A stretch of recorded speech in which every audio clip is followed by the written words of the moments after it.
पवार जी की पत्नी संध्या जी का देहांत हुआ तो सब उनके गम में शामिल थे, जबकि कोने में सुकड़ी सिमटी बैठी सौम्या फटी फटी निगाहों से आसपास देख रही थी। कुछ ही पलों का खेल था और सब कुछ खत्म हो गया था। अभी तो उसकी माँ एकदम ठीक ठाक थी और अगले ही पल वो इस दुनिया से चली गई थी। वो तो उनके लिए चाय लेने गई थी और जब चाय लेकर आई तो संध्या जी सोफे पर एक तरफ को लुढ़क चुकी थीं।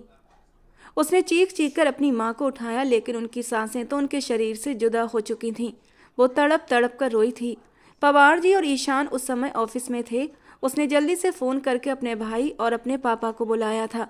पल भर में एक कयामत थी जो उन लोगों पर टूट चुकी थी। पवार जी का इस दुनिया में अपना कोई नहीं था सिवाय उनके एक दोस्त संजय मल्होत्रा के, जो उनके बराबर में ही रहते थे। रोने पीटने की आवाज़ सुनकर संजय जी और उनकी पत्नी रागिनी जी फौरन पवार जी के घर पहुंचे थे और जो खबर उन्हें मिली थी उनके भी दिल कांप उठे थे। रागिनी जी ने आगे बढ़कर सौम्या को अपने सीने से लगा लिया और उसे तसल्ली दी। होनी को कौन टाल सकता था। खैर, धीरे धीरे पूरा घर मेहमानों से भर चुका था। कोई किसी के दुख बांटने की कोशिश जरूर करता है, लेकिन उन दुखों में कमी नहीं आती। हाँ, मन थोड़ी देर के लिए जरूर बहल जाता है। जब तक मेहमान उनके घर में आते रहे उन लोगों का मन बहला रहता था, लेकिन जैसे ही मेहमानों ने आना कम कर दिया, घर में खामोशी थी जो हर वक्त छाई रहती। सौम्या एकदम टूटकर बिखर चुकी थी। पवार जी से अपनी बेटी की हालत देखी नहीं जाती थी और आज संध्या जी को गए पूरा 1 महीना हो चुका था। जब संजय जी ने एक दिन अपने दोस्त पवार से कहा, पवार, मेरी बात पर सोच विचार कर। तू और ईशान ऑफिस में होते हो, घर पर सौम्या अकेली रहती है। तुम सौम्या को मेरे घर छोड़ जाया करो, अकेली बच्ची घर पर कैसे रहेगी। वो बात सही है संजय, लेकिन इस तरह जवान बच्ची को तुम्हारे घर भी नहीं छोड़ सकता, लोग बातें बनाएंगे। पवार जी ने कुछ सोच समझ कर ही ये बात कही, क्योंकि संजय जी के खुद के 2 बच्चे थे, नंदिनी और रोहन। रोहन बड़ा था जबकि नंदिनी छोटी थी। दोनों परिवारों के चारों बच्चे बचपन से ही एक साथ खेल कूद कर बड़े हुए थे, लेकिन जैसे ही जवानी की दहलीज पर कदम रखा था सब अपनी अपनी हद में रहते थे। लेकिन दिलों का क्या करते, जिनमें एक दूसरे के लिए मोहब्बत पनपने लगी थी। नंदिनी ईशान से मोहब्बत कर बैठी थी, जबकि सौम्या रोहन से। ठीक है पवार, लेकिन हमें सौम्या का कुछ तो करना ही पड़ेगा ना। इस तरह बच्ची को अकेला नहीं छोड़ सकते। ऐसा करो, मेरे आंगन वाली दीवार को तोड़ दो, जिससे कि सौम्या अपने घर में ही रहेगी, लेकिन हमारी नज़रों के सामने रहेगी। और पवार जी को ये फैसला अच्छा लगा था। उसी दिन दोनों घरों के बीच की दीवार को तोड़कर अलग कर दिया गया था। अब ये मकान एक हो चुका था, लेकिन पोर्शन अलग अलग थे। संध्या जी के जाने के बाद जैसे ही घरों की दीवारें टूटी तो किचन भी एक हो गए थे। एक ही किचन में खाना बनता और एक ही टेबल पर सब लोग खाना खाते थे, क्योंकि यही एक समय होता था जब सब लोग आपस में मिलकर बैठते और बातें करते और दिलों के गम हल्के हो जाते थे। सौम्या काफ़ी हद तक बहलने लगी थी, लेकिन इसके बावजूद भी पवार जी, संध्या जी और रागिनी जी के दिमाग में कहीं ना कहीं ये जरूर था कि लोग अब भी बातें बना सकते हैं, तो क्यों ना लोगों का मुंह हमेशा के लिए बंद कर दिया जाए। और इस तरह सौम्या और रोहन की शादी का फैसला किया गया। सौम्या, जो अपने माँ के जाने से बहुत दुखी थी, उसे एक जीने का नया सहारा मिला था। उसके दिल से माँ के जाने की तकलीफ थोड़ी थोड़ी कम होने लगी थी, क्योंकि वो रोहन को पसंद करती थी। यूं बड़ों की रजामंदी से दोनों की जल्दी ही शादी कर दी गई।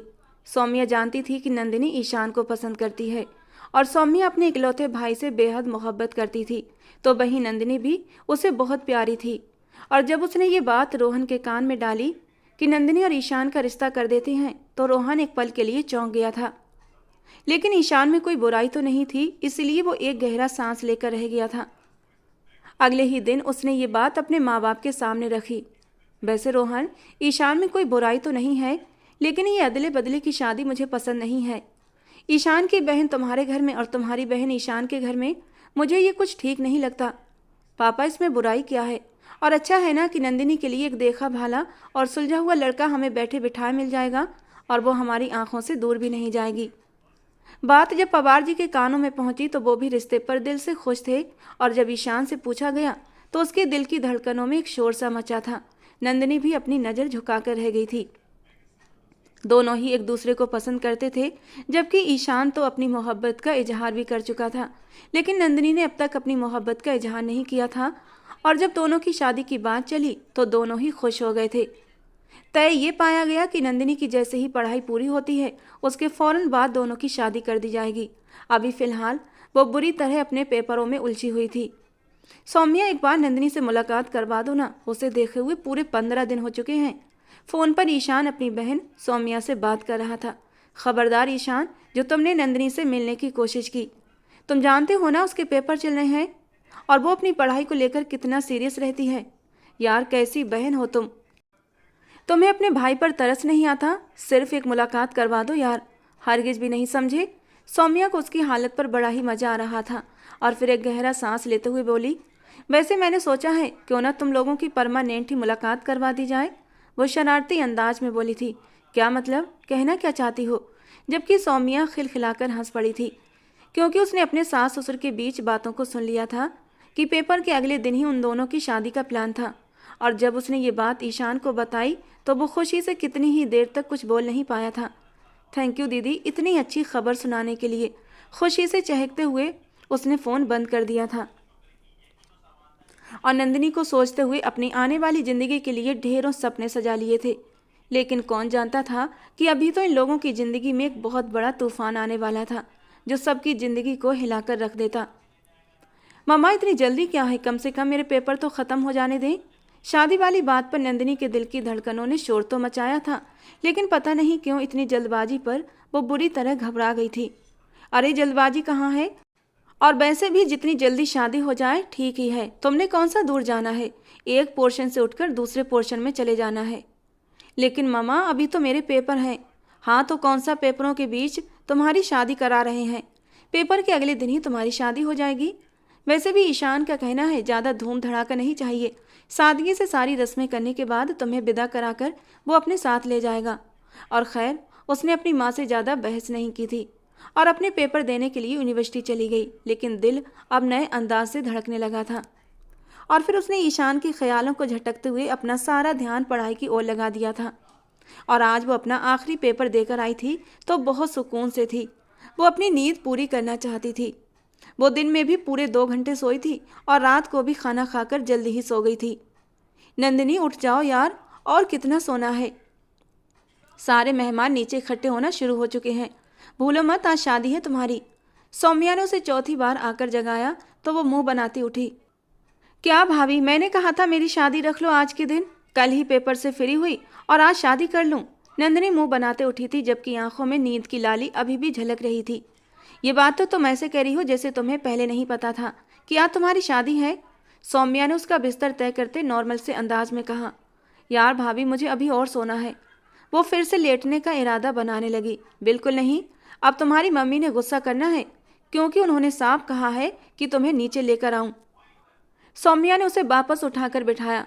मैंने नहीं करना कोई शादी वादी, आप जाकर बोल दें ईशान को वो किसी और से शादी कर ले। मुझे नींद आई है। वो मुंह बनाते बोली। शायद कुछ पल भगवान ने ऐसे भी रखे होते हैं कि उसमें प्रार्थना बहुत जल्दी स्वीकार हो जाती है। अभी वो अंदर आती बातें कर रही थी कि अचानक बाहर से शोर की आवाज़ पर दोनों चौंकती हुई बाहर निकली। तुम मेरी बहन के साथ ऐसा कैसे कर सकते हो? रोहन के हाथ ईशान के गिरेबान पर थे, जबकि वो होंठ भींचे माथे पर बल डाले रोहन को देख रहा था। इस वक्त पूरे मेंशन में एक भूचाल सा आया हुआ था। छोड़ो रोहन, इसे पीछे हटो। संजय जी ने बेटे रोहन को ईशान से पीछे हटाया। आप मुझे पीछे हटा रहे हैं? और ये, इसे देखें, शादी करके आ गया है। इसे शर्म नहीं आई? मेरी बहन इसके इंतजार में बैठी है और ये किसी और से शादी करके आ गया। रोहन की आवाज़ काफ़ी ऊंची थी, जबकि उसके शब्द सुनते ही नंदिनी पर तो पहाड़ ही गिर गया। अविश्वास से ईशान को देखा। वो ऐसा कैसे कर सकता था? नंदिनी से शादी में तो उसकी भी मर्जी शामिल थी और फिर वो कैसे उसे चीट कर सकता था? नंदिनी की आंखों से आंसू बहते चले जा रहे थे। मैं अपने काम से ना ही शर्मिंदा हूँ, ना ही मुझे किसी को सेटिस्फेक्शन देने का इरादा है। शादी की है मैंने, कोई पाप नहीं किया। ईशान भी उतनी ही सख्ती और सर्द अंदाज में बोला कि सभी ने हैरत से उसे देखा था, जबकि ईशान के पापा पवार जी ने अपने बेटे को दुखी निगाह से देखा। जी तो चाहता है कि तुम्हारा चेहरा थप्पड़ों से लाल कर दूं, लेकिन जब बेटा बाप के कद के बराबर हो जाए तो बाप को ही अपने कदम पीछे हटा लेने चाहिए। मुझे माफ़ कर दे संजय, आज मैं अपनी औलाद की वजह से बेहद शर्मिंदा हूँ। पवार जी ने अपने जान से प्यारे दोस्त संजय के आगे हाथ जोड़ दिए। जबकि संजय जी ने अपनी पीठ अपने दोस्त की तरफ से मोड़ ली थी, क्योंकि वो अपने जान से प्यारे दोस्त की आंखों में आंसू देख ही नहीं सकते थे। ईशान ने जो किया वो गलत था। उसने दो हंसते बसते घरों में एक दरार डाल दी थी। मैं इसे जान से मार दूंगा, रोहन फिर से गुस्से से आगे बढ़ा, लेकिन संजय जी ने उसे रोक लिया। तुम्हें मेरी कसम रोहन, खबरदार जो ईशान पर हाथ भी उठाया। संजय जी फिर से रोहन को रोकने लगे, जबकि इसी वक्त दम साधे इस मंजर को देख रहे रिश्ते के कुछ मेहमान जो दूसरे शहर से पहुंच चुके थे, अब वो भी सर झुकाए अफसोस कर रहे थे। ईशान के पास खड़ी वो लड़की दुल्हन बनी इस वक्त अपनी सहमी नजरों से सबको देख रही थी। दुल्हन बनी वो लड़की कुछ कहने के लिए आगे बढ़ी। अंकल आप लोग ईशान को गलत, जबकि ईशान ने आगे बढ़कर तुरंत उसका हाथ पकड़ लिया। चुप हो जाओ महिमा, तुम कुछ नहीं बोलोगी। जबकि नंदिनी हैरान निगाहों से उन दोनों को देख रही थी। दोनों के बीच हमेशा दोस्ती वाला रिश्ता पनपता रहा था, लेकिन आज ये रिश्ता शादी में बदल रहा था। तो इसके पीछे इच्छा भी ईशान की ही थी। तो आज उसने अपनी इच्छा को दरकिनार करते हुए कैसे किसी और लड़की को अपनी पत्नी बना लिया और इस घर में ले आया था। ये नंदिनी की इंसल्ट नहीं तो और क्या थी। नंदिनी के दिल में नफरत का उबाल उठा था। ये क्या कर दिया तुमने ईशान? सौम्या ने भी ईशान की तरफ हैरत से देखकर पूछा। मैंने कहा ना सौम्या, मैं किसी की बात का जवाब देने के मूड में नहीं हूँ। फिर क्यों पीछे पड़े हैं आप लोग? वो परेशान हुआ था तो क्या करें हम? क्या कसूर नंदिनी का है जो इस शादी का झांसा देकर तुम किसी राह चलती को? राह चलती नहीं है, पत्नी है मेरी, शादी करके लाया हूँ। इज्जत से बात करें उसके लिए। ईशान गुस्से से बात काट कर बोला। इज्जत? कौन सी इज्जत जो आज सबके सामने मिट्टी में मिला दी तुमने? पवार जी अपनी बेटी की तरफ से बोले थे। ईशान की कम अकली से उनकी बेटी नंदिनी की घर गृहस्थी भी खतरे में पड़ गई थी। उन्हें तो दोहरी तकलीफ का सामना करना पड़ रहा था। मेरे शादी करने से आपकी इज्जत मिट्टी में नहीं मिल जाती। इतने हाइपर ना हो और चिल करें। महिमा तुम आओ मेरे साथ। ईशान अपनी नई नवेली दुल्हन का हाथ थामे अंदर की तरफ बढ़ने लगा। एक मिनट, अगर तुमने फैसला कर ही लिया है तो फिर एक फैसला मेरा भी सुन लो। रोहन की सख्त आवाज में सौम्या का दिल डूब कर उभरा था। यकीनन अब उसे सजा मिलने वाली थी। ईशान ने अपनी मुट्ठियां भींच रखी थी। भरी महफिल में आज तुमने मेरी बहन को रुस्वा किया है। तुम्हें क्या लगता है मैं इतनी आसानी से ये सब हो जाने दूंगा? रोहन की बात का मतलब वहां मौजूद सभी लोग समझ गए थे। रोहन, इससे पहले कि वो कोई और सख्त बात करता, रोहन की मां रागिनी ने बेटे को सख्त आवाज से पुकारा था। वो माथे पर बल डाले उनकी तरफ पलटा। कोई भी गलत बात मुंह से मत निकालना रोहन, वरना पूरी जिंदगी तुम्हें माफ नहीं करूंगी। रागिनी जी की बात पर रोहन ने गहरा सांस लेते हुए अपने गुस्से को कंट्रोल करते पास पड़ी टेबल को झटके से ठोकर मारते हुए वहां से निकलता चला गया था। नंदिनी और सौम्या बुरी तरह घबरा गईं। रोहन का गुस्सा बहुत तेज था, जबकि ईशान महिमा का हाथ थामे अपने कमरे की तरफ बढ़ गया, जबकि एक निगाह भी उसने नंदिनी पर नहीं डाली थी। सब कुछ एक पल में खत्म हो गया था। नंदिनी अपने कमरे की तरफ भाग गई, जबकि सौम्या ने दर्द से उसे जाते देखा। एक शिकवा भरी निगाह अपने बाप पर डाली, जो बेबसी की तस्वीर बने वहीं ढह गए थे। पापा आप ठीक है ना? सौम्या को अपने पापा की हालत ठीक न लगी। मुझे घर ले जाओ बेटा। वो पवार जी को थामे घर ले आई, जबकि रागिनी जी वहीं अपने पति संजय जी के पास बैठ गईं। उन्हें अभी तक यकीन नहीं आ रहा था कि ईशान ने उनकी बेटी के साथ इतना बड़ा जुल्म किया था कि शादी वाले दिन वो किसी और से शादी करके उसे घर ले आया था। इस मामले को बहुत ही तरीके से हल करना है रागिनी। मैं नहीं चाहता इस सबका असर सौम्या और रोहन की जिंदगी पर पड़े। बाकी ईशान से आज के बाद हमारा कोई रिश्ता नहीं। संजय जी ने दुख से गहरी सांस लेते हुए कहा, तो रागिनी जी ने सर हाँ में हिलाया। सब मेरी वजह से हुआ है। मेरी वजह से आज आपके घर वाले आपके खिलाफ हो गए। महिमा ने आंसू पोंछते हुए कहा। इट्स ओके, तुम फिक्र ना करो, मैं सब हैंडल कर लूँगा। ईशान को जैसे खुद पर यकीन था कि वो सब ठीक कर देगा, लेकिन ये सब इतना आसान भी नहीं था जितना वो समझ रहा था।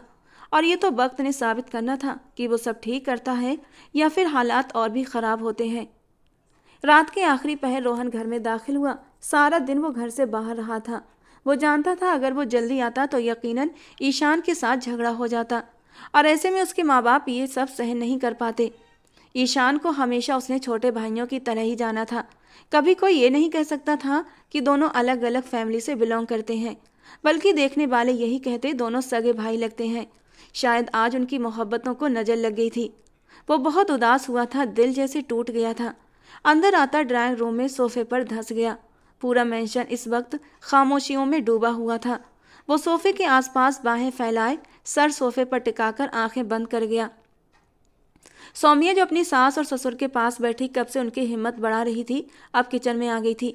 किसी ने कुछ भी नहीं खाया पिया था, सब खाने वहीं धरे के धरे रह गए थे। जो खाना बाहर से इंतजाम करवाया गया था वो रोहन ने वहीं अनाथ आश्रम में भिजवा दिया था। सबको शादी कैंसिल होने की खबर दे दी गई थी। सौम्या उठकर किचन से अपने कमरे की ओर जा रही थी, लेकिन खटके की आवाज़ सुनकर चौंकते हुए डाइनिंग रूम की तरफ आई। रोहन को यूं थका हारा देखकर सौम्या का दिल दुख से भर गया। उसने धीरे से आंसू पोंछे और उसके पास जाकर बैठ गई। सौम्या ने उसके घुटने पर हाथ रखकर उसे अपनी ओर बुलाना चाहा, लेकिन रोहन ने आंखें खोलकर एक नज़र उसकी ओर घुमाई और फिर सौम्या को देखा। उसकी आंखों में इतना दर्द था कि सौम्या की पलकें झुक गईं। वो सीधा होकर बैठा, लेकिन जैसे ही रोहन ने अपने घुटने पर रखा, सौम्या के हाथ को गुस्से से झटका तो इस हरकत पर सौम्या के दिल में दर्द की एक लहर उठी। वो अपना सिर दोनों हाथों पर रखकर न जाने किन गहरी सोचों में डूब गया। सौम्या के पास कहने को कुछ भी नहीं था।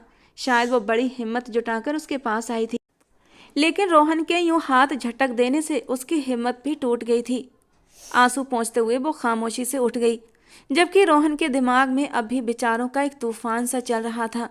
उसकी बहन की जिंदगी बर्बाद हो गई थी और जिसने उसकी बहन की जिंदगी बर्बाद की थी वो उसके सामने आबाद खड़ा था। उसकी नज़रें ईशान के पोर्शन की ओर उठीं, जो इस वक्त अंधेरे में डूबा हुआ था। फिर उसकी नज़र अपनी बहन के कमरे की ओर गई। रात के 12 बज रहे थे और वो नंदिनी से मिलना चाहता था।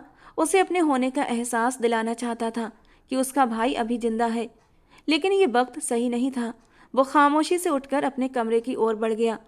उधर सौम्या बाथरूम से निकल रही थी कि उसने रोहन को कमरे में आते देखा और ठिठक गई, लेकिन फिर नजरें झुकाकर बिस्तर की ओर बढ़ गई। वो जानती थी कि ईशान ने जो कुछ किया है उसकी सजा अब सौम्या को ही मिलनी थी, और शायद रोहन उसे खुद से दूर रखकर यही सजा देने वाला था। रोहन शावर लेने बाथरूम चला गया। दोनों के बीच एक गहरी खामोशी थी जिसे कोई भी तोड़ने को तैयार नहीं था। सौम्या की आंखें फिर से आंसुओं से भर आईं। उसे नंदिनी के लिए भी दुख हो रहा था। ईशान तो नंदिनी से मोहब्बत करता था, उससे शादी करने की इच्छा भी रखता था। फिर वो अचानक किसी और लड़की से शादी करके उसे घर कैसे ले आया? बिना बताए इतना बड़ा झटका कैसे दे सकता था? कुछ तो ऐसा था जो सबसे छिपा हुआ था, कोई ऐसी बात जो समझ नहीं आ रही थी। सौम्या के दिमाग में दर्द की तेज लहरें सी उठने लगी थीं। वो एक झटके से उठी और बुदबुदाई, Ishaan, how can you do it? I will never forgive you. उसकी आवाज़ कँपकँपा रही थी। उस मासूम नंदिनी को तुमने कितना दुख दिया है। अब चाहे तुम सारी जिंदगी माफ़ी मांगते रहो, मैं तुम्हें कभी माफ़ नहीं करूंगी ईशान। वो हिचकियों के बीच रोते हुए ईशान से बात कर रही थी, मानो वो वहीं सामने मौजूद हो। किस बात का दुख मना रही हो? रोहन ने उसे गहरी नज़रों से देखा। उसकी हालत देखकर उसे अजीब लगा। सौम्या ने अपने आंसू पोंछते हुए लाल आंखों से रोहन की ओर देखा। रोहन ने माथे पर आए बालों को झटका और बहुत ही ठंडे लहजे में कहा, मेरे सामने ये सब ड्रामा करने की ज़रूरत नहीं। जो तुम्हारे भाई ने किया है उसके बाद तुम्हारा कोई भी काम उसे जस्टिफाई नहीं कर सकता। मेरा बस चले तो तुम्हारे भाई को ही ख़त्म कर दूं। रोहन की बेरुखी भरी बात सुनकर सौम्या का दिल बुरी तरह टूट गया।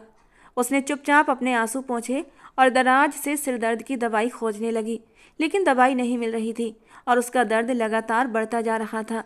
जब भी वो टेंशन लेती थी ऐसा ही होता था। क्यों शोर मचा रही हो? रोहन जो सोने की कोशिश कर रहा था, दराज खुलने बंद करने की आवाज़ से एकदम चिढ़ गया और गुस्से से दहाड़ा। उसकी तेज आवाज़ से सौम्या बुरी तरह सहम गई और पीछे हटकर बेड के कोने से जा टकराई। अब कोई आवाज़ न आए। रोहन ने एक हाथ से लाइट बंद की और करवट बदलकर सोने की कोशिश करने लगा। सौम्या ने मुंह पर हाथ रखकर अपनी हिचकियों का गला घोंट दिया। उसका सिर दर्द से फटा जा रहा था, लेकिन दवाई न मिलने की वजह से वो सुकून से बैठ भी नहीं पा रही थी। गहरी सांस लेते हुए वो उठी और बालकनी में चली आई। ताज़ी हवा में सांसें भरते हुए उसके आंसू फिर मोतियों की तरह बहने लगे। ईशान, तुम्हारी एक गलती हम सब पर बहुत भारी पड़ने वाली है। वो हल्के से बुदबुदाई और रेलिंग पर हाथ रखकर गहरी सोच में डूब गई। अब उसे सब कुछ समेटना था जो उसके भाई ने बिखेर दिया था। अगली सुबह नंदिनी की आंख खुली तो उसे अपना सिर चकराता हुआ महसूस हुआ। वो गहरी सांस भरते उठी और बाहर आई, लेकिन पूरे घर में एक अजीब सा सन्नाटा छाया हुआ था, जैसे इस घर में कोई बड़ा हादसा हो गया हो। नंदिनी का दिल जोर से धड़क उठा। अचानक उसकी नज़र ईशान के पोर्शन की तरफ उठ गई। धीरे धीरे कदम बढ़ाते वो ईशान के पोर्शन में आई। वहां भी गहरा सन्नाटा पसरा हुआ था। बिल्कुल भी नहीं लग रहा था कि इस घर का बेटा कल ही नई बहू लेकर आया है। उसकी नज़रें ईशान के कमरे की ओर गईं। दरवाज़ा अब तक बंद था। वो लड़की जो कल उसके साथ दुल्हन बनकर आई थी, उसे कहीं ना कहीं उसे देखी हुई लग रही थी, लेकिन कहाँ, ये याद नहीं आ रहा था। उसी वक्त सौम्या किचन की ओर जाती दिखी तो नंदिनी जल्दी से अपने पोर्शन की ओर लौटी और फिर उसके पीछे पीछे किचन में आ गई। उसने सौम्या के चेहरे को ध्यान से देखा। उसका चेहरा एकदम पीला पड़ा हुआ था। यकीनन भाई ने उसके साथ अच्छा व्यवहार नहीं किया होगा। ये मर्द जात भी ना, जब एक दूसरे से बदला नहीं ले सकते तो औरत का सहारा लेते हैं, नंदिनी ने दिल में सोचा और गुस्से से होंठ भींच लिए। अरे नंदिनी, तुम जाग गई? सौम्या ने उसे देखते ही उसकी तरफ कदम बढ़ाए। उसके चेहरे पर हल्की सी नरम मुस्कान थी। तबीयत ठीक है? सौम्या ने नंदिनी के माथे पर हाथ रखते हुए पूछा। मैं ठीक हूँ भाभी। भाई कहाँ है? नंदिनी के चेहरे पर हल्की सी मुस्कान भी नहीं थी। कल तक जो नखरे उठवाती थी आज उतनी ही चुप थी कि सौम्या का दिल दुख गया। वो तो सुबह सुबह ही कहीं चले गए, सौम्या ने धीरे से जवाब दिया। सौम्या का चेहरा खामोश था। वो और नंदिनी दोनों मिलकर डाइनिंग टेबल पर नाश्ता लगाने लगी। दोनों ही खुद को व्यस्त रखने की कोशिश कर रही थी। सौम्या रागिनी जी और संजय जी को नाश्ते के लिए बुलाने गई, जबकि पवार जी के पोर्शन से अब तक कोई नहीं आया था। ये बड़ी सी टेबल जो दो परिवारों को खाने के समय जोड़ती थी, आज सभी एक दूसरे से नजरें चुरा रहे थे। माहौल की उदासी पल पल बढ़ती जा रही थी। तभी रागिनी जी ने नंदिनी से कहा, बेटा नाश्ता भाभी लगा लेंगी, तुम ऐसा करो अपने अंकल को बुलाकर लाओ। लेकिन मामा, नंदिनी हिचकिचाई। नंदिनी, मैंने कहा ना जाओ। माँ की बात सुनकर नंदिनी चुपचाप भारी कदमों से पवार जी के पोर्शन की ओर बढ़ गई। घर अब भी सन्नाटे में डूबा हुआ था। उसने धीरे धीरे अंकल के कमरे की ओर कदम बढ़ाए और दरवाजे पर दस्तक दी। अंदर से तुरंत आवाज आई, आ जाओ। नंदिनी को सामने देखकर पवार जी का दिल भारी हो गया। उनकी आंखें भर आईं। मैं तो तुमसे माफ़ी भी नहीं मांग सकता बेटा, उन्होंने गहरी उदासी में कहा। आपको किसने कहा माफ़ी मांगने के लिए? आप बड़े हैं, ऐसा मत सोचिए। मुझे बिल्कुल अच्छा नहीं लगेगा।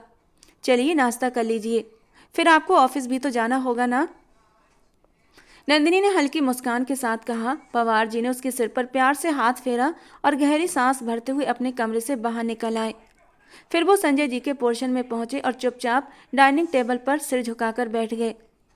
संजय जी अपने दोस्त की हालत देखकर दुखी थे, लेकिन वो अपनी बेटी की तकलीफ भी नज़रअंदाज नहीं कर सकते थे, जो ईशान के नाम पर सपने सजाने लगी थी।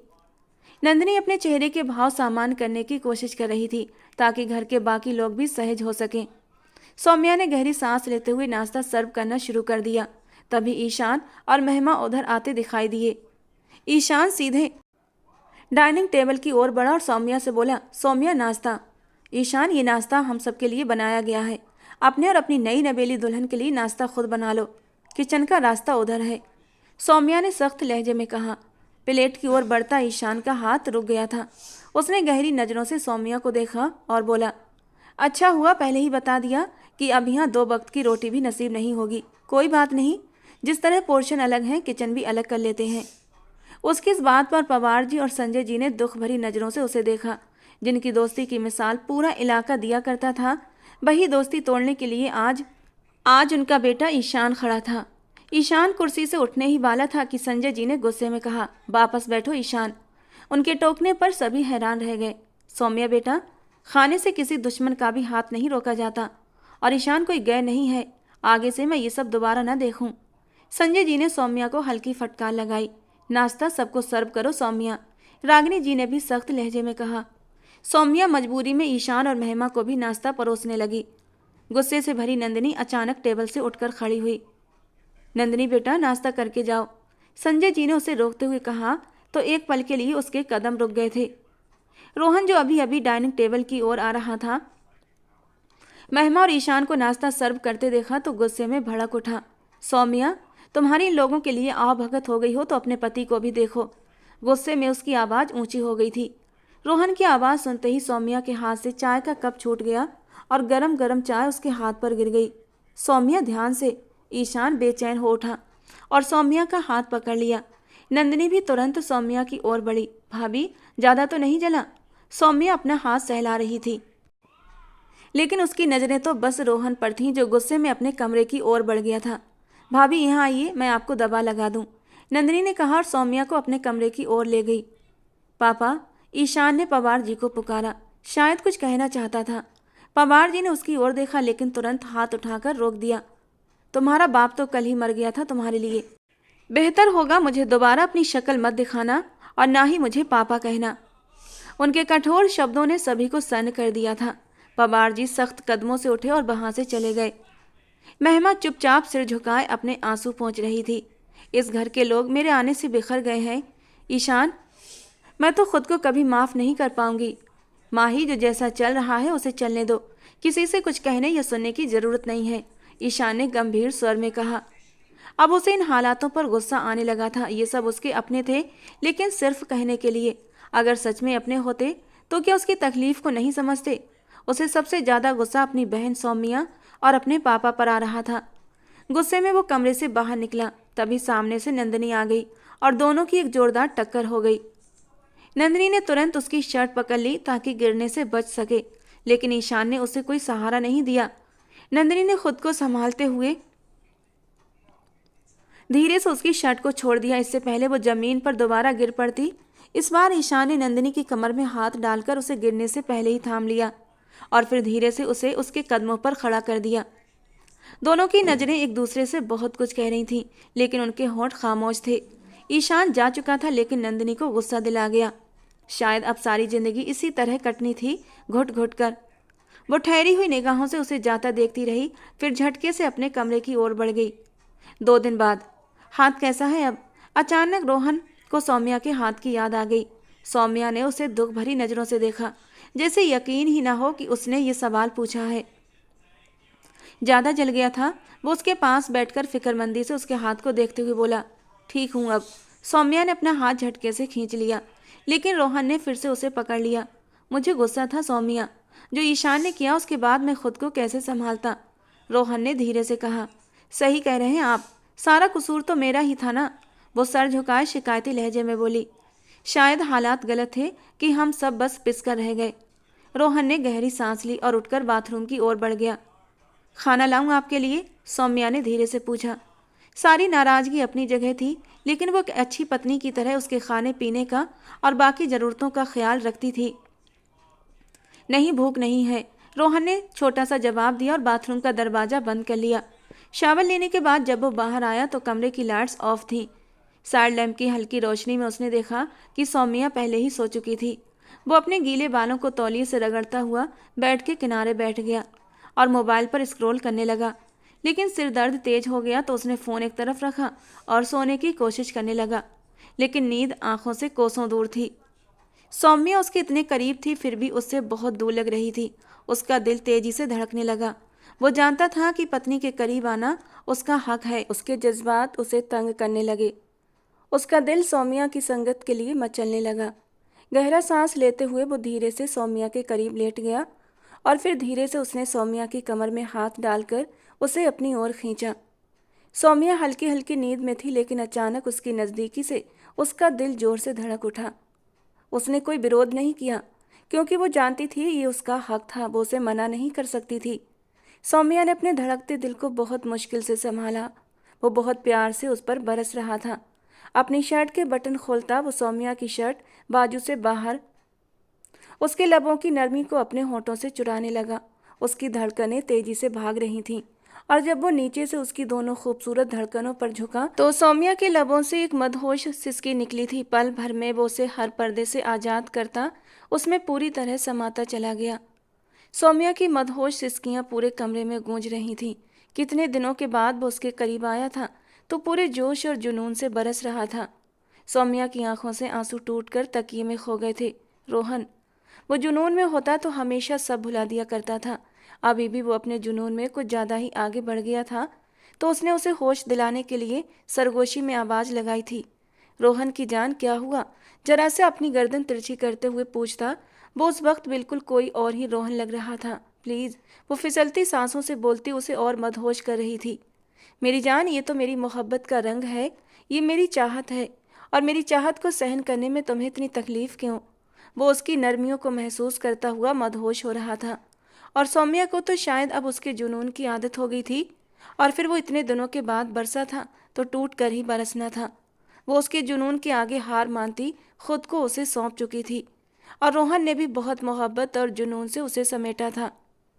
सुबह की रोशनी में मुदी हुई आंखें खोलती सौम्या उठी तो अपने आप पर नजर पड़ते ही बिलश हो गई थी, क्योंकि वो रोहन की वाइट शर्ट में थी, जबकि रोहन ब्लैक सैंडो में सर तकियों में घुसाए गहरी नींद सो रहा था। सौम्या का जी चाहा उसे जगा दे, लेकिन फिर उसके आराम का ख्याल करके वो खामोशी से दबे पांव उठी और बाथरूम चली गई। शावल लेकर निकली तो रोहन जाग चुका था, लेकिन आंखें मूंदे बेड से टेक लगाए बैठा था। आप जाग गए? सौम्या ने मुस्कुराते हुए उसे पुकारा तो वो एक पल को आंखें खोलकर उसे देखने लगा, लेकिन अगले पल फिर से आंखें बंद कर गया। सौम्या के होंठों से मुस्कुराहट एक पल में गायब हुई थी। उसे रोहन के चेहरे पर फिर से वही भाव दिखाई देने लगे जैसे रात उनके बीच कुछ हुआ ही ना हो। यानी उसकी मोहब्बत सिर्फ तब तक थी जब तक वो उसकी ज़रूरत को पूरा कर रही थी। रात उसने उससे अपनी ख्वाहिश पूरी कर ली और अब उसके लिए फिर से ईशान की बहन बन गई थी, और ईशान का बदला वो सौम्या से बेरुखी दिखाकर ले रहा था। न जाने क्यों सौम्या को एक दुख ने घेर लिया था। उसकी आंख भर आई थी, जबकि रोहन खामोशी से उठकर बाथरूम में घुस गया और शावर लेने लगा। मतलब साफ था कि सिर्फ एक दूसरे की तलब थी, मोहब्बत नहीं थी, एक ज़रूरत थी, चाहत नहीं थी। अपने आंसू बेदर्दी से रगड़ते वो अपने गीले बालों में जोर जोर से कंघी करने लगी। न जाने कितने ही बाल कंघी में टूटकर उसे दर्द से दो चार कर गए थे, और उसे एहसास तक न हुआ। क्या बदतमीजी है सौम्या, ये पागलों की तरह कंघी क्यों कर रही हो? वो बाहर निकलते उसे अपने बालों के साथ उलझा देखकर भड़का था। छोड़े मुझे।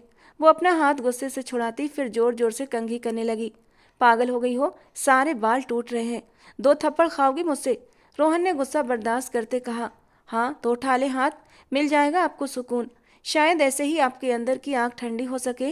वो अपने गालों पर आए आंसुओं को सख्ती से रगड़ती अपने गाल लाल कर गई थी। इतना हाइपर क्यों हो रही हो? वो आपकी बार धीमे शब्दों में बोला। हाथ छोड़े मेरा। आपको जो चाहिए था वो तो रात आपको मिल गया था ना, अब ये नाटक मत करें। सौम्या के शब्दों ने रोहन के दिमाग को एक पल के लिए घुमाकर रख दिया था। बकवास की है? क्या बकवास की है? फिर से बोलो। वो उसका चेहरा गुस्से से दबोचता अपने सामने करता उसकी गर्दन की तरफ झुका। रोहन, मेरा सर। उसके खींचने की वजह से दर्द की लहर उठी थी। मेरी मोहब्बत, मेरी चाहत तुम्हें मेरी ज़रूरत लगती है? तुम्हें लगता है सिर्फ अपनी ज़रूरत की वजह से मैं तुम्हारे करीब आता हूँ? तो ठीक है, नहीं आऊँगा आज के बाद तुम्हारे करीब, समझी? वो गुस्से से उसे छोड़ता अपना मोबाइल और वॉलेट उठाकर घड़ी कलाई में पहनने लगा, जबकि वो सर दर्द की वजह से वहीं ज़मीन पर बैठती चली गई। आंखों के आगे अंधेरा सा छाने लगा। रोहन पलटकर बाहर जाने लगा कि उसे यूं नीचे बैठता देखकर उसकी तरफ लपका। उठो सौम्या, ओपन योर आइज। वो उसका चेहरा थपकने लगा। जानता था उसको सरदर्द का इश्यू है, फिर भी कभी कभी अपने गुस्से में उसे तकलीफ दे जाता था। उसे बिस्तर पर बिठाते उसके होठों से पानी का गिलास लगाया। Are you okay? उसका सर धीरे धीरे से दबाता वो उसे अपने सीने से लगा गया, जबकि वो उसके सीने से लगी फूट फूट कर रो पड़ी। रोहन ने उसके माथे पर होंठ रखे तो उसे अपने अंदर तक सुकून उतरता महसूस हुआ। वक्त का काम है गुजरना, और वो गुजरता चला जाता है। पवार जी ने महिमा को अपने घर की बहू स्वीकार कर लिया था, और जब उन लोगों ने ही उसे स्वीकार कर लिया तो फिर रागिनी जी और संजय जी भी क्या कर सकते थे? उन्होंने भी अपने दिलों को समझा लिया था। इसके अलावा कोई दूसरा ऑप्शन भी तो नहीं था। नंदिनी ने भी यूनिवर्सिटी में एडमिशन ले लिया था। वो भूल चुकी थी कि कभी उसकी शादी ईशान से होने वाली थी। अब वो अपनी ज़िंदगी में खुश थी और अपने भविष्य पर ध्यान दे रही थी। महिमा प्रेग्नेंट थी और सौम्या भी उम्मीद से थी। नंदिनी सौम्या का बहुत ख्याल रखती थी। आखिर उसकी इकलौती भाभी जो थी वो उसे कोई भी काम नहीं करने देती। एक दिन महिमा को अचानक पेट दर्द उठा। घर में कोई भी नहीं था और वो दर्द से बेहाल हो रही थी। उसकी आंखों के आगे अंधेरा छाने लगा, लेकिन हिम्मत नहीं हो रही थी कि किसी को आवाज़ दे। किसी तरह अपने कदमों को घसीटती हुई वो संजय जी के पोर्शन की तरफ बढ़ी। दर्द सहते सहते उसका रंग पीला पड़ चुका था। अभी वो चक्कर खाकर गिर ही रही थी कि नंदिनी ने उसे फौरन थाम लिया। तुम ठीक हो? नंदिनी की आवाज़ चिंता से भरी हुई थी। महिमा ने मुश्किल से अपनी आंखें खोली और कांपती आवाज़ में बोली, मेरे बच्चे को बचा लो नंदिनी, प्लीज़। उसकी आंखों में आंसू बहने लगे। वो मम्मी, पापा, भाभी और भाई को सबको पुकारने लगी। महिमा की बिगड़ती हालत देखकर नंदिनी के हाथ पैर फूल गए थे। उसने रागिनी जी की मदद से महिमा को गाड़ी में बिठाया। मैं भी साथ चलती हूँ, सौम्या ने घबराकर कहा। नहीं सौम्या, तुम्हारी अपनी हालत भी ठीक नहीं है, तुम घर पर रहो और ईशान से बात करने की कोशिश करो। हम महिमा को अस्पताल लेकर जा रहे हैं, नंदिनी ने दृढ़ता से कहा। ड्राइवर नंदिनी और रागिनी जी के साथ मिलकर वे महिमा को अस्पताल ले आए। ट्रीटमेंट शुरू हो चुका था, तभी डॉक्टर बाहर आया और पूछा, आप में से नंदिनी कौन है? नंदिनी और रागिनी जी दोनों ही चौंक गईं। पेशेंट आपको अंदर बुला रही हैं, उनकी हालत बहुत क्रिटिकल है, प्लीज़ उनके हस्बैंड को कॉल करें, डॉक्टर ने गंभीर आवाज़ में कहा। तो रागिनी जी ने कांपते हाथों से अपना मोबाइल फ़ोन निकाला, जबकि नंदिनी अंदर आ गई। महिमा ऑक्सीजन मास्क लगाए बेड पर पड़ी थी। दर्द से थोड़ी राहत पाकर उसने नंदिनी को बुलवाया था, लेकिन जो कुछ उसने कहा उससे नंदिनी के पैरों के नीचे से ज़मीन खिसक गई थी। कितनी ही देर तक वो फटी फटी आंखों से महिमा को देखती रही, जबकि महिमा ने अब अपनी आंखें धीरे से बंद कर ली थीं। उसकी आंखों से 2 आंसू टपके और तकिए में कहीं खो गए। नंदिनी कुछ कहना चाहती थी, लेकिन उसके होंठ कांप कर रह गए, जैसे अब बोलने के लिए उसके पास कुछ भी नहीं बचा था। वो अपने कदमों को घसीटती हुई कमरे से बाहर आई। तभी ईशान और रोहन भी अस्पताल पहुंच चुके थे। नंदिनी ने ईशान की तरफ अजीब निगाहों से देखा, लेकिन वो उसकी नज़रों का मतलब समझ नहीं सका। माँ और बच्चा दोनों की हालत बहुत क्रिटिकल है, डॉक्टर ने ईशान से कहा। प्लीज़ माँ को बचाइए। ईशान की आवाज़ बेबसी से भरी थी। डॉक्टर ने बिना कुछ कहे सिर झुका लिया और ऑपरेशन थिएटर की तरफ बढ़ गया। पूरे समय नंदिनी की जलती हुई नज़रों की तपिश ईशान अपने ऊपर महसूस करता रहा। 1 घंटे बाद डॉक्टर बाहर आया। बेटा हुआ है, उसने खबर सुनाई, लेकिन महिमा अपनी ज़िंदगी हार चुकी थी। पूरा माहौल गमगीन हो गया, सभी की आंखों में आंसू थे। ईशान तो वहीं सोफे पर धंस गया। उसे यकीन नहीं हो रहा था कि सब कुछ इतनी जल्दी बदल जाएगा। रोहन ने उसके कंधे पर हाथ रखकर उसे बिना कुछ कहे तसल्ली देने की कोशिश की थी, क्योंकि कहने के लिए शब्द अब उसके पास नहीं थे। महिमा को गए आज 1 हफ्ते से ज़्यादा हो चुका था और उसका बेटा पूरी तौर से नंदिनी की देखभाल में था। महिमा का इस दुनिया में कोई नहीं था, लेकिन ईशान ने उसे हमेशा सहारा दिया था। आज उसकी 13वीं थी। रागिनी जी ने नन्हे दक्ष को नंदिनी की गोद में दिया और वो उसे लेकर ईशान के कमरे की तरफ बढ़ गई। वहाँ उसके दूध की सारी ज़रूरी चीज़ें मौजूद थीं। उसने दूध बनाया और दक्ष के होंठों से लगा ही रही थी कि तभी ईशान शावल लेते हुए कमरे से बाहर निकला। नंदिनी घबराकर खड़ी हो गई। ईशान शर्टलेस था, सिर्फ ट्राउजर पहने हुए और गले में तौलिया डाले हुए था। वो बाल झटकते हुए बोला, तुम यहाँ? मुझे नहीं पता था कि आप कमरे में हैं, वरना मैं नहीं आती, नंदिनी ने सपाट अंदाज में जवाब दिया और नज़र फेर ली। क्यों, मेरे वजूद से नफरत है तुम्हें? ईशान की आवाज़ में हल्की सी चुभन थी। नंदिनी ने बिना भाव बदले जवाब दिया, नफरत करने के लिए पहले मोहब्बत का होना ज़रूरी होता है, और हमारे बीच ऐसा कोई रिश्ता नहीं है जिसमें नफरत या मोहब्बत हो। उसने जानबूझकर अपनी आगे की बात अधूरी छोड़ दी। पल भर को दोनों की नज़रें टकराईं। फिर नंदिनी दक्ष को सीने से लगाए कमरे से बाहर चली गई, जबकि ईशान बाल झटककर तौलिए से अपने बाल सुखाने लगा। सौम्या की डिलीवरी में अभी 1 महीना बाकी था। घर में नन्हे दक्ष की किलकारियां गूंजने लगी थीं। वो मासूम सा बच्चा सबको बहुत प्यारा था। घर में एक बार फिर से ईशान और नंदिनी की शादी का जिक्र छिड़ गया। दोनों परिवारों की यही दिली ख्वाहिश थी कि वे अब शादी कर लें। नंदिनी दक्ष को बिल्कुल माँ की तरह संभाल रही थी। यही सब देखकर जब उससे शादी के बारे में पूछा गया तो कितनी ही देर तक वो खामोश बैठी रही। जो सच्चाई महिमा ने उसे बताई थी, वो सच्चाई जानने के बाद वो शादी से इनकार नहीं कर सकती थी, लेकिन उसने एक ऐसी शर्त रख दी कि ईशान अबाक रह गया।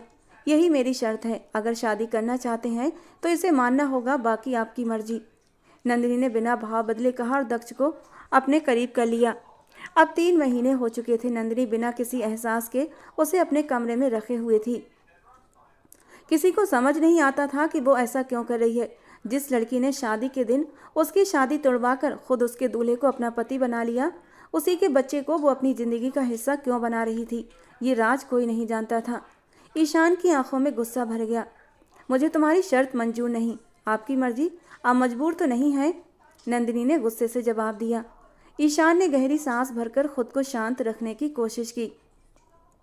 उसने कभी नहीं सोचा था कि नंदिनी उसके लिए ऐसी सज़ा सोचेगी। फिर घर वालों की रजामंदी से दोनों की शादी हो गई, लेकिन नंदिनी अपनी शर्तों पर अड़ग रही। शादी के बाद भी वो अपने कमरे में ही रही। उसने शादी के लिए सिर्फ हामी भरी थी, लेकिन ये साफ कह दिया था कि वो अपने पोर्शन से ईशान के पोर्शन में नहीं जाएगी। ईशान परेशान था। गुस्से से उसने अपने बालों में उंगलियां फेरी, लेकिन चुप रहा। उसे सबसे ज़्यादा इस बात पर गुस्सा आ रहा था कि नंदिनी की शर्तें इतनी सख्त क्यों थीं। नंदिनी अभी अभी दक्ष को सुलाकर उठी थी। उसकी कमर में हल्का हल्का दर्द महसूस हो रहा था। वो अपनी कमर सीधी करने के लिए खड़ी हुई और दुपट्टा एक तरफ रखते हुए गर्दन को दाएं बाएं घुमाने लगी। तभी अचानक ईशान कमरे में दाखिल हुआ, बिना दस्तक दिए। नंदिनी एकदम से चौंक गई। ईशान गुस्से में था, लेकिन जैसे ही उसने नंदिनी को देखा, उसका गुस्सा धीरे धीरे ठंडा पड़ने लगा। उसकी नज़र नंदिनी के खुले बालों और गहरे गले की ओर टिक गई, जहां उसकी धड़कनों की खूबसूरती साफ नजर आ रही थी। ईशान ने बेखुदी में अपने निचले होठ को हल्के से दबाया। आपको दस्तक देकर आना चाहिए था, नंदिनी ने माथे पर आए बाल हटाते हुए कहा और जल्दी से अपना दुपट्टा बिस्तर से उठा लिया। ईशान ने हल्की मुस्कान के साथ उसकी ओर एक कदम बढ़ाया। अब मुझे यहाँ बिना दस्तक के आने का हक है, नंदिनी ने उसकी आंखों में देखा और ठंडे लहजे में कहा। आप शायद भूल रहे हैं, मैंने शादी के लिए एक शर्त रखी थी। ईशान ने उसकी आंखों में झांकते हुए जवाब दिया। जानता हूँ, और मैं उस शर्त को मान भी चुका हूँ। अचानक ईशान ने उसकी कमर में हाथ डालकर उसे अपने करीब कर लिया। नंदिनी की नरम नाजुक धड़कनें ईशान के सीने से आ टकराईं। फिर क्यों करीब आ रहे हैं, दूर रहिए मुझसे। नंदिनी ने खुद को उससे दूर करने की कोशिश की। ईशान की आंखों में हल्की शरारत थी। उसने धीमे से कहा, करीब आने की कोई शर्त तो नहीं रखी थी ना। ईशान सीरियस अंदाज में बोलता उसकी धड़कनों में अपना चेहरा छुपाने लगा। क्या कर रहे हैं ईशान, छोड़े मुझे। नंदिनी को गुस्सा आने लगा। शादी के बाद छोड़ा नहीं जाता। वो उसके साथ बेबाक शरारतें करता उसके 14 तबक रोशन कर गया। अचानक ही नंदिनी का हाथ उठा था और ईशान के गाल पर उंगलियों के निशान छोड़ गया। बदले में ईशान का हाथ भी उठा। नंदिनी ने डर के मारे अपनी आंखें मींच लीं, लेकिन ईशान ने अपना हाथ हवा में ही रोक लिया। उसने खुद के अंदर उठते गुस्से को कैसे काबू किया था, ये वही जानता था। 2 साल का वक्त मांगा है न तुमने, तो वादा करता हूँ 2 साल तक तुम्हें उंगली से भी नहीं छूऊंगा। लेकिन जैसे ही दक्ष 2 साल का होगा, उससे अगले दिन का इंतजार नहीं करूँगा। बिना किसी की सुने तुम्हारे अंदर तक समा जाऊंगा। तुम्हारी धड़कनों को धड़काते हुए तुम्हें अपना बनाऊंगा, और उस दिन तुम क्या, कोई भी मुझे रोक नहीं पाएगा, समझी। वो उसे बाजू से पकड़कर झंझोड़ कर बोला था, जबकि अगले ही पल वो लंबे लंबे डग भरता कमरे से बाहर निकल गया। नंदिनी अपने आंसू पोंछते हुए वहीं बैठ गई और अपना हाथ देखने लगी। अब उसे खुद पर अफसोस हुआ। उसका इरादा नहीं था ईशान पर हाथ उठाने का, लेकिन अचानक ही उसका हाथ उठ गया था। हाँ, वो सज़ा दे रही थी ईशान को। 2 साल की जिस तरह उसने उसे सज़ा दी थी, 1 साल तक उसे सब कुछ सच छुपाकर, तो अब वो खुद सूद समेत उसकी सज़ा उसे लौटा रही थी, क्योंकि अब बारी नंदिनी की थी। सौम्या की डिलीवरी के वक्त रोहन शहर से बाहर गया हुआ था। अस्पताल में वो और संजय जी ही थे। दक्ष को वो रागिनी जी के पास छोड़कर आई थी। वो बहुत परेशान थी। डॉक्टर ने कंडीशन क्रिटिकल बताई थी। 6 महीने पहले वाली ही सिचुएशन फिर से नंदिनी को याद आने लगी, जब महिमा जिंदगी और मौत से लड़ रही थी। और जब सौम्या के बारे में डॉक्टर ने यही कहा कि कंडीशन सीरियस है, तो रो रो कर उसका बुरा हाल हो गया था। तभी ईशान तेज कदम उठाता अंदर दाखिल हुआ। वो भगवान से रो रो कर सौम्या की सेहत की दुआएं मांग रही थी। वो उसी की तरफ आ रहा था। नंदिनी का दिल इस कदर दुखी था कि उसे बस ईशान के सीने में समाने का जी चाह रहा था। वो खुद से लड़ते लड़ते थक गई थी। उसे ईशान चाहिए था, हर हाल में चाहिए था। ईशान जैसे ही उसके करीब आया, वो एकदम से उसके सीने से जा लगी और ईशान वहीं खड़ा हो गया। उसे यकीन आया कि नंदिनी यूं खुद आगे बढ़ते उसके गले लग सकती है। ईशान ने उसे खुद से अलग करना चाहा, लेकिन वो और उसके साथ जोर से चिपक गई। उसका रोना ईशान को तकलीफ दे रहा था। उसे साथ लगाए वो एक बेंच पर बैठा, जबकि उसकी शर्ट को मुट्ठियों में दबोचे वो बस हिचकियों से रोए जा रही थी। संभालो खुद को, ईशान ने धीरे से कहते उसे खुद से छुड़ाना चाहा, जबकि नंदिनी खुद पर काबू पाते पीछे हटी और अपने आंसू पोंछने लगी। आई एम सॉरी, वो मुझे। नंदिनी अपनी जल्दबाजी पर शर्मिंदा हुई थी। ईशान खामोश ही रहा। कुछ देर में डॉक्टर ने एक छोटा सा बच्चा उनकी गोद में दिया, तो वो सब खेल उठे। सौम्या भी ठीक थी। सभी ने भगवान का धन्यवाद किया। मुश्किल वक्त टल गया था। सौम्या को घर ले आए। रोहन अपने बच्चे को गोद में लेकर बहुत खुश था। उसने सौम्या के माथे पर प्यार से चुम्बन दिया और हल्की मुस्कान के साथ फुसफुसाया, थैंक यू। घर में रौनक सी छा गई थी। रोहन ने पूरे घर को सजा दिया था और नंदिनी भी उसके साथ मिलकर सजावट में लगी हुई थी। दक्ष और नन्हे मोहित के आने से घर और भी गुलजार हो गया था। सौम्या का खास ख्याल रखा जा रहा था। इसी खुशी में एक छोटी सी गेट टुगेदर पार्टी रखी गई थी, जिसमें नंदिनी ने अपने हाथों से केक बेक किया था। सबने शाम को मिलकर पार्टी को खूब एंजॉय किया। ईशान देर से आया था, इसलिए वो इस फंक्शन का हिस्सा न बन सका। ऑफिस का काम कुछ ज़्यादा बढ़ गया था और जब वो घर पहुंचा तो काफ़ी रात हो चुकी थी। वो किचन में आया, फ्रिज खोला और खाने के लिए कुछ ढूंढने लगा। तभी उसकी नज़र नंदिनी के हाथ से बनाए केक पर पड़ी। एक पल के लिए उसका दिल चाहा कि वही खा ले, लेकिन अगले ही पल उसने खुद को रोक लिया। उसने दिल पर पत्थर रखकर एक दूसरा बॉक्स खोला और उसमें से बिरयानी निकाली। बिरयानी गर्म करने के बीच वो अपने मोबाइल पर ईमेल चेक करने लगा और माइक्रोवेव की तरफ से ध्यान हटा बैठा। तभी नंदिनी वहां आ गई और तुरंत माइक्रोवेव बंद कर दिया। ईशान अभी भी मोबाइल में डूबा हुआ था। नंदिनी ने हल्के अफसोस के साथ सिर हिलाया और बिरयानी प्लेट में निकालने लगी। जब ईशान गहरी सांस लेकर पीछे पलटा तो उसने देखा नंदिनी बिरयानी की प्लेट हाथ में लिए उसकी तरफ बढ़ रही थी। वो एक पल के लिए चौंक गया, लेकिन बिना कुछ कहे प्लेट थाम ली और डाइनिंग टेबल पर बैठकर खाने लगा। हालांकि उसने नंदिनी को पूरी तरह नज़रअंदाज कर दिया था और मोबाइल में बिजी रहा। नंदिनी पानी का गिलास भरकर टेबल पर रख रही थी जब उसने सुना, यस मिस नेहा, डिटेल्स मैंने चेक कर ली हैं, आप इन्हें फ़ौरन आगे फॉरवर्ड कर दें। ईशान बहुत ही गंभीर लहजे में बात कर रहा था। नहीं, इसकी ज़रूरत नहीं, मैंने सब देख लिया है, कोई लीकेज पॉइंट नहीं है।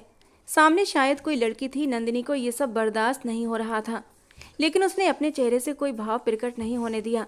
ईशान ने कॉल डिस्कनेक्ट किया और उठकर जाने लगा। उसने 4 चम्मच भी पूरे नहीं खाए थे। ईशान, आपने खाना ख़त्म नहीं किया। नंदिनी ने उसे उठते देखा और चाय बनाते हुए उसकी तरफ देखने लगी। बस इतना ही काफ़ी है, कहकर वो किचन से बाहर जाने लगा। ईशान, नंदिनी ने उसे फिर से पुकारा। इस बार वो ठिठक कर सवालिया नज़रों से उसकी तरफ देखने लगा। नाराज़ हैं आप मुझसे? उसने भीगे स्वर में पूछा। नहीं, लेकिन आपका अंदाज बता रहा है कि आप नाराज़ हैं। नंदिनी ने उसका रास्ता रोका तो उसने गहरी सांस ली और माथे पर आए बालों को पीछे किया। आप बोल क्यों नहीं रहे? नंदिनी अब परेशान होने लगी। अभी बोलने के लिए 1 साल और 6 महीने बाकी हैं। वो गुजर जाने दो, फिर बात करेंगे, ईशान ने संजीदगी से कहा और हल्के से उसके गाल थपक कर अपने कमरे की ओर चला गया। आज दक्ष की पहली सालगिरह थी, जिसे नंदिनी बहुत धूमधाम से मनाना चाहती थी, लेकिन ईशान शहर से बाहर था। उसने उसका बहुत इंतजार किया, उसे कॉल भी किया, लेकिन ईशान ने फ़ोन नहीं उठाया। रात तक वो बैठी बस उसी का इंतजार करती रही, पर वो नहीं आया। नंदिनी, केक काट लो। शायद ईशान को कोई ज़रूरी काम आ गया हो, इसलिए नहीं आ पाया। रोहन ने उसके उतरे चेहरे को देखकर मोहब्बत से कहा। नहीं भाई, दक्ष उसका बेटा है, उसे याद रखना चाहिए था। क्या उसे एहसास नहीं कि उसकी फैमिली भी है? सिर्फ बिजनेस ही सब कुछ नहीं होता, एहसास और जज्बात भी मायने रखते हैं। नंदिनी दुखी होकर बोली। तभी उसे अपने पीछे किसी की मौजूदगी का एहसास हुआ। वो पीछे पलटी। ईशान अपनी पूरी शान के साथ खड़ा था और बस उसे ही देख रहा था। दक्ष भागता हुआ ईशान के सीने से लिपट गया। ईशान ने झुककर उसे अपनी गोद में उठा लिया। नंदिनी ने अपना चेहरा फेर लिया, चुपके से अपने आंसू पोंछ लिए। दक्ष ने ईशान और नंदिनी के साथ मिलकर केक काटा। सभी ने उसे गिफ्ट दिए। मोहित, जो दक्ष से 6 महीने छोटा था, उससे बहुत प्यार करता था। सुबह से ही नंदिनी की तबीयत ठीक नहीं थी। सौम्या ने उसे आराम करने के लिए कमरे में भिजवा दिया। सब मिलकर काम समेटने लगे थे। जब नंदिनी दक्ष को लेकर अपने कमरे में आई, लेकिन कुछ ही देर में उसे अचानक चक्कर आ गया। वो गिरते गिरते बची। ठीक उसी वक्त ईशान शॉपिंग बैग लिए अंदर कमरे में दाखिल हुआ था, इस बार भी बिना दस्तक दिए। वो नंदिनी और दक्ष के लिए कुछ सामान लाया था, लेकिन देने का वक्त नहीं मिला था, इसलिए अब देने आया था। लेकिन सामने जो देखा उससे वो एकदम घबरा गया। नंदिनी सोफे पर गिर रही थी। Nandini, are you okay? उसने फिक्रमंदी से उसका माथा छुआ। उसे हल्का बुखार था। ईशान, मेरा दिल घबरा रहा है। नंदिनी ने मुश्किल से अपनी आंखें खोलते हुए कहा। उठो, बिस्तर पर आओ। उसने उसे सहारा देकर बिस्तर पर लिटाया और दवाई दी। आराम करो, थोड़ी देर में ठीक हो जाओगी। ईशान ने उसके माथे पर हाथ रखकर सहलाया। उसके हाथों का स्पर्श पाते ही नंदिनी के अंदर एक अजीब सा सुकून उतर आया था। वो जाने लगा तो नंदिनी ने धीरे से उसका हाथ पकड़ लिया। प्लीज़ मत जाएं। वो नींद में ही बुदबुदाई थी। नहीं जा रहा, ईशान ने हल्की मुस्कान के साथ कहा और वहीं बैठकर धीरे धीरे उसका सिर दबाने लगा। वो खुद भी बहुत थका हुआ था, लेकिन नंदिनी की तकलीफ उसे अपने दिल पर महसूस हो रही थी। ये नाजुक सी लड़की थी, लेकिन फिर भी कभी हिम्मत नहीं हारती थी। लेकिन आज वो टूट रही थी और ईशान उसे टूटा हुआ नहीं देख सकता था, कितनी ही देर तक वो वहीं बैठा उसके चेहरे को देखता रहा। वो जानता था नंदिनी अब उसकी संगत की तलब महसूस कर रही है, उसे उसका साथ चाहिए था। लेकिन ईशान ने ठान लिया था जब तक उसकी शर्त पूरी नहीं होती वो उसके पास नहीं आएगा। वो उसे ये समझाना चाहता था कि जो शर्त उसने खुद रखी थी उस पर वो एक मर्द होकर भी टिका हुआ था, जबकि अब नंदिनी खुद अपनी शर्त पर पछता रही थी। वो धीरे से उठा, पहले दक्ष के माथे पर हाथ रखा, फिर उसकी नज़र नंदिनी के माथे पर चली गई। दिल की आवाज़ सुनते हुए उसने नंदिनी के माथे को हल्के से प्यार कर लिया था, फिर दोनों को कंबल से ढककर अपने कमरे की ओर बढ़ गया। समय पंख लगाकर उड़ गया और 1 साल बीत गया। नंदिनी अभी भी अपनी विदाई के लिए तैयार नहीं थी, जबकि दक्ष अब 2 साल का भी हो चुका था। ईशान इस पर बिल्कुल खामोश था और नंदिनी को इस बात पर गुस्सा आ रहा था कि उसने शर्त पूरी कर ली थी। वो चाहता तो बीच में ही शर्त ख़त्म कर सकता था, लेकिन उसने भी पूरे 2 साल का इंतजार किया, खुद भी तड़पा और नंदिनी को भी तड़पाया। बेटा, जैसा कि तुम्हारी ख्वाहिश थी कि दक्ष के 2 साल के होने पर ही तुम्हारी विदाई हो, तो अब देर नहीं करनी चाहिए, संजय जी ने बेटी के सिर पर हाथ रखते हुए कहा। पापा, मुझे थोड़ा सा वक्त और चाहिए, नंदिनी ने धीमी आवाज में कहा। उसे समझ नहीं आ रहा था कि वो ईशान का सामना कैसे करेगी। संजय जी ने उसे समझाया और वो समर्पण कर गई, लेकिन अपने दिल का क्या करती, जो अब एक अजीब से डर में घिर चुका था। 1 हफ्ता और बीत गया। नंदिनी की खामोशी महसूस करते हुए ईशान का सब्र जवाब दे गया था। दक्ष अब 2 साल का हो गया है, इसलिए आज से तो मेरे कमरे में सोओगी, ईशान ने किचन में खड़ी नंदिनी के कानों के पास आकर कहा। जो दक्ष के लिए दूध गर्म कर रही थी वो अचानक चौंक गई और बुरी तरह घबरा गई। जब तक उसे देखती रही ईशान आराम से अपनी बात कहकर जा चुका था। ऐसे नहीं जाऊंगी, आप सब बड़ों के सामने मुझे धूमधाम से विदा कराकर ले जाइए, तभी मैं आपके इस कमरे में आऊंगी। नंदिनी ने मन ही मन ठान लिया था। थोड़ी देर बाद वो दक्ष को बिस्तर पर लिटाकर दूध पिला रही थी कि अचानक ईशान दरवाजा खोलकर अंदर दाखिल हुआ। खुद चलोगी या उठाकर ले जाऊं? ईशान का अंदाज बेहद सख्त था। ऐसे नहीं जाऊंगी, आप सब बड़ों के सामने मेरी विदाई कराकर ले जाइए, आखिर मेरी भी कुछ ख्वाहिशें हैं, नंदिनी ने मजबूती से जवाब दिया। ईशान उसकी बात सुनकर गुस्से में आ गया। तुम्हारी ख्वाहिशों की ऐसी की तैसी, उसने झुंझलाकर कहा और दक्ष को अपनी बाहों में भरकर अपने कमरे में चला गया। नंदिनी हैरानी से बस देखती रह गई। कुछ देर बाद वो वापस लौटा और बिना कुछ कहे नंदिनी को भी अपनी बाहों में उठा लिया। ईशान, मुझे नीचे उतारिए, आप क्या कर रहे हैं? नंदिनी उसकी हरकत पर बुरी तरह घबरा गई थी। आज की रात मैं कुछ भी नहीं सुनूंगा। ईशान उसे बाहों में लिए हुए अपने कमरे में पहुंचा, दरवाजा बंद किया और उसे बिस्तर पर लिटा दिया। नंदिनी हड़बड़ाकर पीछे हटी और घबराहट से उसे देखने लगी। ईशान ने अपनी शर्ट के बटन खोलते हुए गहरी नज़रों से उसकी ओर देखा। ईशान प्लीज़, मुझे डर लग रहा है, नंदिनी ने घबराकर कहा, लेकिन उसकी नज़रों की सख्ती देखकर चुप हो गई। जितना तुमने मुझे सताया है उतना तो बनता है, ईशान ने उसकी दोनों कलाइयों को पकड़ते हुए कहा और फिर अगले ही पल अपने होठों से उसके गालों को छू लिया था, जबकि वो आंखें नीचे घबराते हुए उसका नाम ले रही थी, जबकि वो अब धीरे धीरे उसकी गर्दन की तरफ बढ़ रहा था और फिर धीरे धीरे ईशान उसके होंठ फड़फड़ाए। ईशान उसके माथे पर अपने होंठ रखते वो उसके सीने पर हाथ रखते हल्के से उसे पीछे करती हुई उसे और भी उकसा रही थी, जबकि वो तो पूरी तरह जुनून और मदहोश में डूब चुका था। उसकी ना को किसी भी खातिर में न लाते हुए उसने लाइट को ऑफ कर दिया और हर पर्दे को गिराता चला गया। प्लीज़ ईशान, रुक जाएं। वो शिद्दत से उसे खुद में उतरता महसूस करते हुए तड़प उठी थी। क्या हुआ, पैनिक क्यों हो रही हो? ईशान उसे इस तरह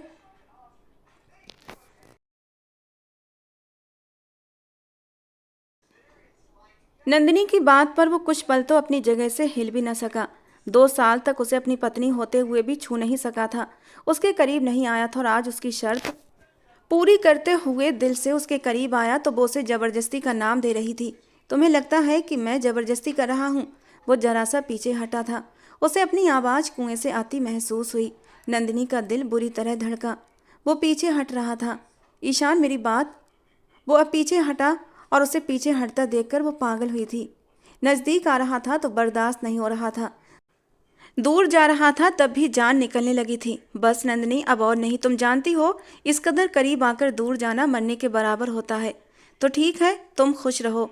वो पीछे होता हटने लगा कि नंदिनी ने आगे होते हुए उसके होठों पर अपने नरम नाजुक होंठ रख दिए, उसके होठों पर अपनी शिद्दतें बिखेरती हुई वो उसे पागल करने लगी। नंदिनी क्यों आग से खिल रही हो, वो खुमार भरे अंदाज में बोला।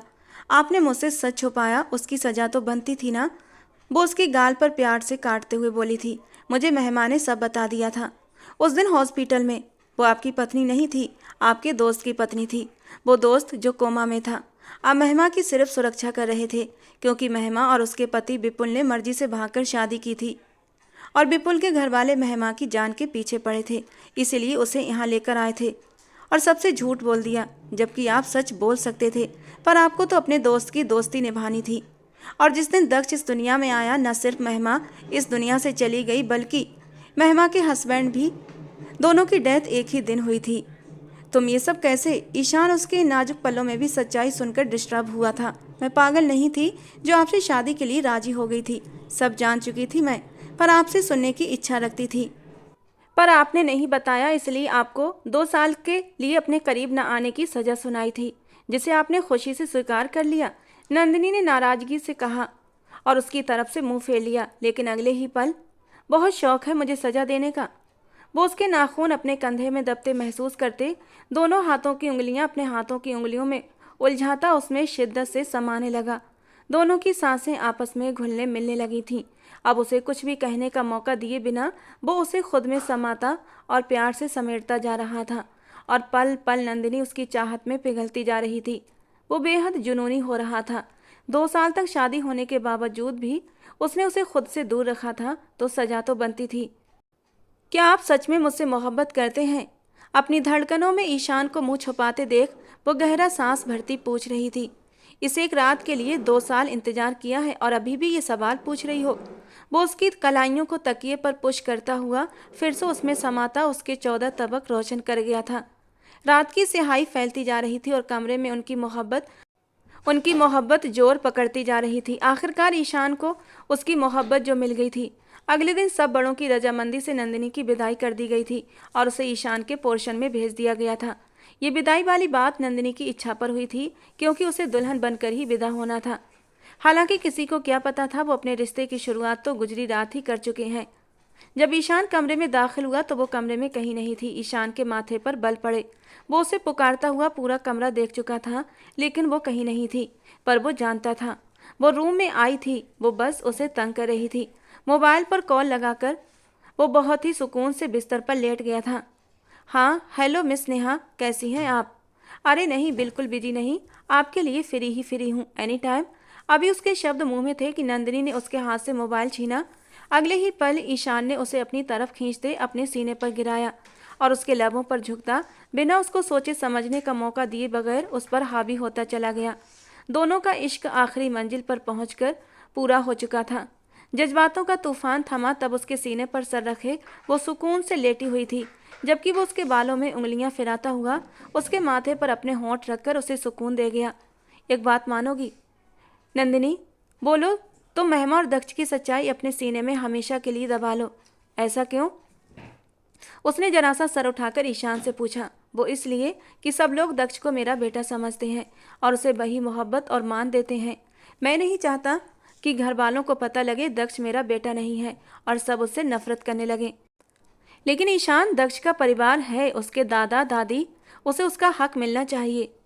वो लोग उसे स्वीकार नहीं करेंगे, लेकिन दक्ष के बड़े होने के बाद उसे उसका हक जरूर मिलेगा और वो हक मैं उसे दिलवाऊंगा। बस तुम इस राज को राज ही बनाकर रखना। वादा है ईशान, ये राज हमेशा मेरे सीने में दफा रहेगा। सुकून से कहते हुए उसने ईशान के सीने पर सर रखते हुए अपनी आंखें मूंद ली थीं। तो दोस्तों, आज की हमारी कहानी आपको कैसी लगी कमेंट बॉक्स में ज़रूर बताना। पसंद आई हो तो प्लीज़ लाइक करना। रोज़ एक नई कहानी सुनने के लिए हमारे चैनल को सब्सक्राइब करना। मिलते हैं दोस्तों अगली किसी नई रोमांटिक कहानी के साथ।